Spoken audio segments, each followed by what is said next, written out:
कि भाई ये किसी काम के नहीं, इनके घर में ना गऊ है ना इनके घर में बहू है। जब चौधरी ओम प्रकाश चौटाला जी मुख्यमंत्री होया करते थे, कोई भी साथी डीसी एसपी के दफ्तर चले जाया करता था तो डीसी खड़े होकर स्वागत भी करा करता था, चाय भी पिलाया करता था। बाला तो सबसे ज्यादा दूर मन लागे अमित शाह जी फेंक दे होंगे, फिर तो सबसे तगड़ा पहलवान भी मने लागे यो अमित शाह होगा।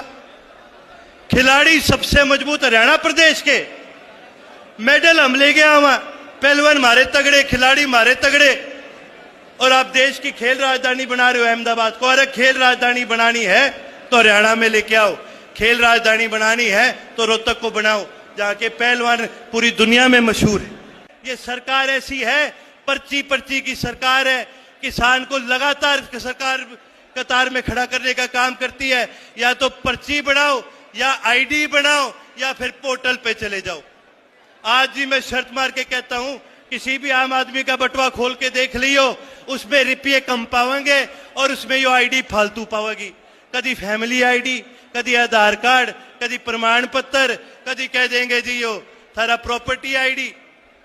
आज इतनी आइडिया बना चुके हैं जिसका कोई रुकना नहीं, और जितनी आइडिया हैं उतने इनके पोर्टल बनेंगे। और पोर्टल भी इसी बनावेंगे कि जो जरूरत पड़ेगी इन पोर्टलों की, जब यो काम भी कौन करांगे। और इनसे पूछ लो कि भी काम के करा तो न्यू चौड़े हो कहेंगे भाई हमने पोर्टल बना दिया। भाई धन्य हो थारा, तो हमने इतना बड़ा काम कर दिया। रे जननायक चौधरी देवीलाल ने तो बुजुर्गों को मान सम्मान दिया था, 100 रुपए पेंशन दी थी, एससी और बीसी की चौपाल बढ़ाने का काम करा था, कन्यादान में 5100 रुपए देने का काम करा था। और तो हमने क्या करा, हमने पोर्टल बना दिया। चौधरी ओम प्रकाश चौटाला ने इस प्रदेश को गुड़गांव जैसा शहर बना के देने का काम करा। इस प्रदेश नहीं, इस देश को खेल नीति देने का काम करा। चौधरी ओम प्रकाश चौटाला ने इस प्रदेश के युवा को रोजगार देने का काम करा। चौधरी ओम प्रकाश चौटाला ने इस प्रदेश के किसान के पानी की लड़ाई को लड़ने का काम करा। और आपने क्या करा, यो बीजेपी वाले ने क्या करा, इनने पोर्टल बनाए। ये वो लोग हैं जिनका समाज में कोई आना जाना नहीं है। आज हमारे भाग खराब क्यों है? क्योंकि इस देश को चलाने वाला आदमी भी एक ऐसा आदमी है जिसका कोई परिवार नहीं, अरे जिसका समाज में आना जाना नहीं, जिसका परिवार नहीं, वो हमारा क्या करेगा। चौधरी ओम प्रकाश चौटाला जी हमेशा एक बात कहा करते थे कि भाई ये किसी काम के नहीं, इनके घर में ना गऊ है ना इनके घर में बहू है। और इस प्रकार के लोग कभी समाज का सुधार नहीं कर सकते थे। साथियों, एक समय था जब संसद के अंदर किसान की आवाज गर्जा करती थी और बॉर्डर पर जवान गर्जा करता था। कभी चौधरी चरण सिंह के रूप में तो कभी चौधरी जननायक चौधरी देवीलाल के रूप में संसद में किसान गर्जा करता था।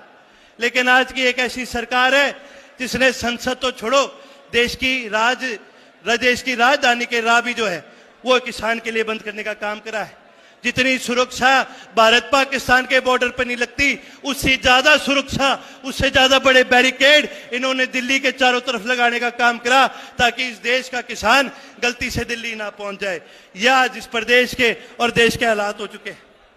साथियों, मैं आपके माध्यम से इस सरकार को याद दिलाना चाहूंगा, जो धर्म के नाम पर हमें बांटने का काम करती है, जो जात पात पे हमें बांटने का काम करती है, मैं उस सरकार को बताना चाहूंगा, हम रोहतक की धरती में है जहां स्वर्गीय दीनबंधु सर छोटू राम ने जन्म लिया था, जिनको दीनबंधु की उपाधि मुल्तान के दलितों और मुसलमानों ने देने का काम किया। सरदार पटेल को सरदार की उपाधि बड़ौली मूवमेंट के अंदर वहां के लोगों ने देने का काम किया। जननायक चौधरी देवीलाल को ताऊ की उपाधि रोहतक के लोगों ने देने का काम करा, जब इस देश का उप प्रधानमंत्री बनाने का काम करा। उसी प्रकार आज हमारे देश के अंदर ऐसे लोगों की कमी है, आज ऐसे लोगों की जरूरत है। मैं तो कहता हूं सभी साथियों से, आज इसी धरती पे खड़े होकर के हम भी एक संकल्प लेने का काम करते हैं कि चौधरी अभय सिंह चौटाला को मुख्यमंत्री की उपाधि देने का काम करेंगे। इस प्रदेश की बागडोर आपके हाथ में देने का काम करेंगे, क्योंकि हमने देख लिया चौधरी अभय सिंह जी, ये सरकार निकम्मी है। ये सरकार ना न्याय दिला सकती है, ना बेटियों को न्याय दिला सकती है, ना प्रशासन पे पकड़ बना सकती है। अरे मेरे को तो हंसी आती है, दिन प्रतिदिन हम यो मीडिया पे, फेसबुक पर, सोशल मीडिया पर देखते हैं, बड़े बड़े मंत्री आते हैं और आके क्या बात कहते हैं। जब जनता उनके आगे अपनी बात रखने का काम करती है तो ये कहने का काम करते हैं, भैया हमारी तो चाल है कौन है रे, जिस मंत्री की ना चाल है, जिस मुख्यमंत्री की ना चाल है, जिस सरकार की ना चाल है, फिर उस सरकार का फायदा के।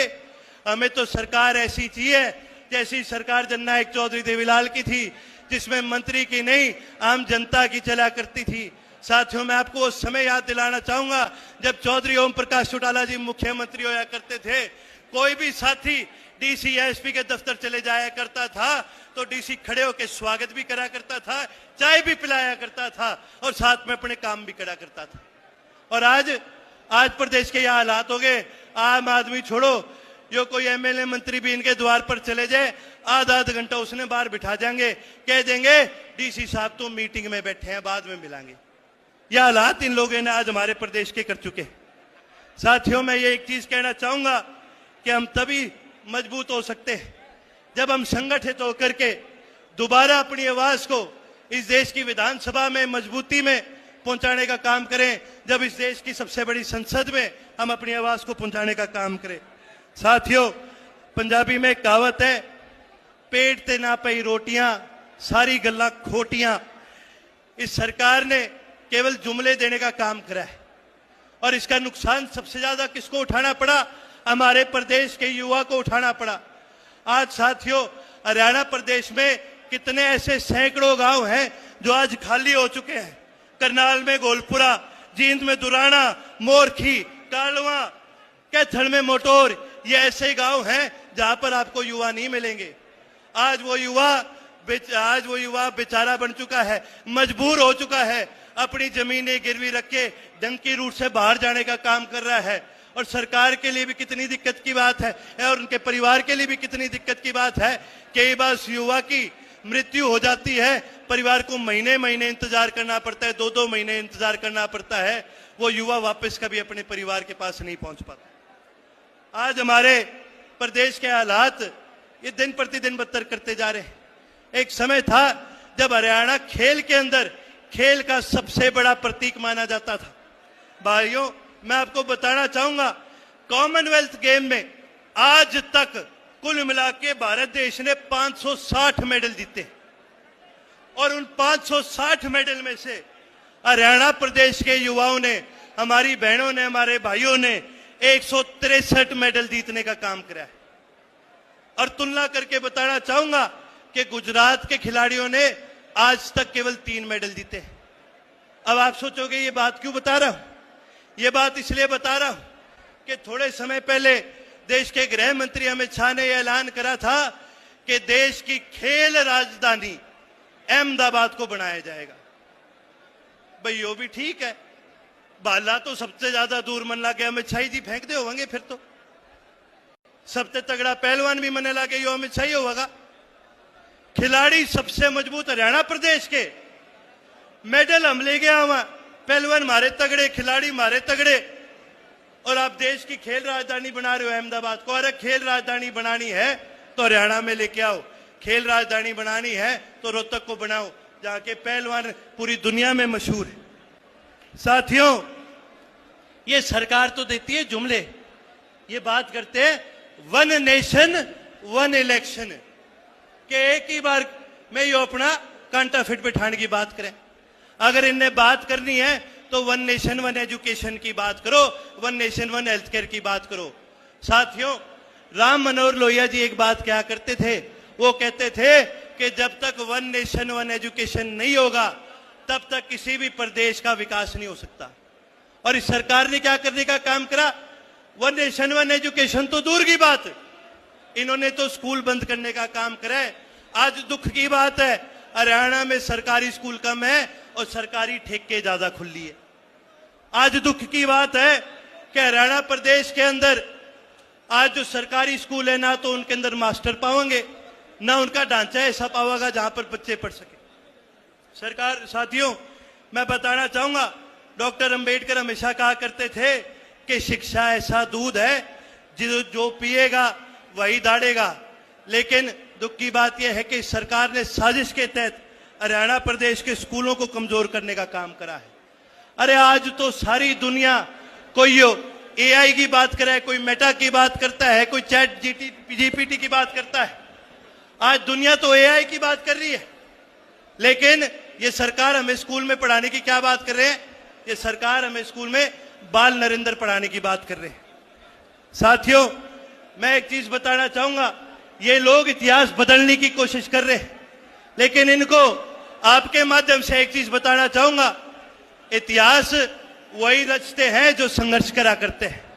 इतिहास रचा था जननायक चौधरी देवीलाल ने, जब बुजुर्गों को पेंशन देने का काम करा। इतिहास रचा था स्वर्गीय लोह पुरुष चौधरी ओम प्रकाश चौटाला ने, जब सरकार आपके द्वार लाने का काम करा था। इतिहास रचा था चौधरी अभय सिंह चौटाला ने, जब इस भारत देश के इकलौते विधायक थे जिन्होंने किसान आंदोलन के अंदर अपना इस्तीफा देने का काम करा। साथियों, इतिहास दोबारा हम रचने का काम करेंगे जब इस मंच पर चौधरी अभय सिंह जी द्वारा इस भारतीय जनता पार्टी के अंत का आगाज करने का काम करेंगे। अंत में यही कहना चाहूंगा कि आप सभी भी इस संघर्ष में चौधरी अभय सिंह जी का साथ देने का काम करें। इसी बात के साथ मैं अपनी वाणी को विश्राम देने का काम करूंगा।